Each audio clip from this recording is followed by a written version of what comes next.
એકવાર એક વૈષ્ણવે આચાર્યજીને વિનંતી કરી, મહારાજ, બ્રાહ્મણીને દ્રવ્યનો સંકોચ છે, આચાર ક્રિયા નથી, નેત્રથી બહુ દેખાતું પણ નથી, તો શ્રી ઠાકોરજી કોઈ બીજા વૈષ્ણવ માથે પધરાવી દેવો તો સેવા ભલી ભાંતિ થાય. ત્યારે શ્રી આચાર્યજી કહે છે, આચાર ક્રિયા દ્રવ્યથી શ્રી ઠાકોરજી પ્રસન્ન નથી, શ્રી ઠાકોરજીમાં પ્રીતિ જોઈએ. અને બ્રાહ્મણીની પરમ પ્રીતિ છે, જેવું તે કરે છે તેવું શ્રી ઠાકોરજી માની લે છે. પાછી આપ યમુનાજીથી સંધ્યાવંદન કરી પધારતા હતા, બ્રાહ્મણીના ઘરે જઈ નીકળ્યા. વૈષ્ણવે કહ્યું, મહારાજ, આ જ બ્રાહ્મણીનું ઘર છે, આપ પધારીને સેવાની રીત જુઓ, તેને દર્શન આપો. શ્રી આચાર્યજી બ્રાહ્મણીના ઘરે પધાર્યા. બ્રાહ્મણી રોટી કરતી હતી. શ્રી આચાર્યજીને પધારેલા જાણ્યા નહીં. રોટી કરીને એક ધરે અને ચૂપ રહે. ત્યાં શ્રી ઠાકોરજી રોટી ઉઠાઈને અરોગે. બ્રાહ્મણીને તો નેત્રથી દેખાય નહીં, રોટી હાથથી ટટોરે અને મળે નહીં તો કહે, અરે રોટી તો મુસાબિલાઈ લે જાત હૈ. ફરી બીજી રોટી કરે. શ્રી આચાર્યજી કહે, તેરી રોટી શ્રી ઠાકોરજી આરોગત है, मुसाबिलाई नहीं है, तेरे बड़े भाग्य है.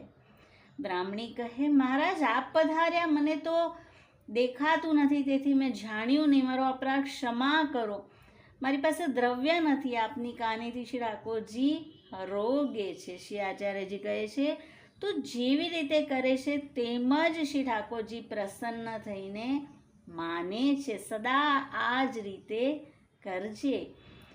અને બ્રાહ્મણી પ્રસન્ન થઈ, સમાધાન કરી શ્રી આચાર્યજી પોતાના ઘરે પધાર્યા અને સગરા વૈષ્ણવને કહ્યું, શ્રી ઠાકોરજી સ્નેહના ભૂખ્યા છે, માટે બ્રાહ્મણીથી પ્રસન્ન છે.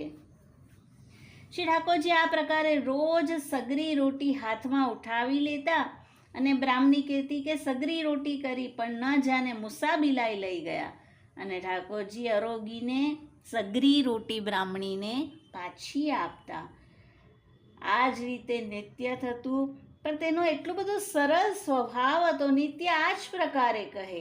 અને શ્રી ઠાકોરજી બી તેના પ્રીતિથી એવા વશ થયા હતા કે બિના ભોગ ધરે જ તે રોટી કરતા જાય, પ્રભુ અરોગતા જાય અને પછી બધી રોટી પાછી આપી દે.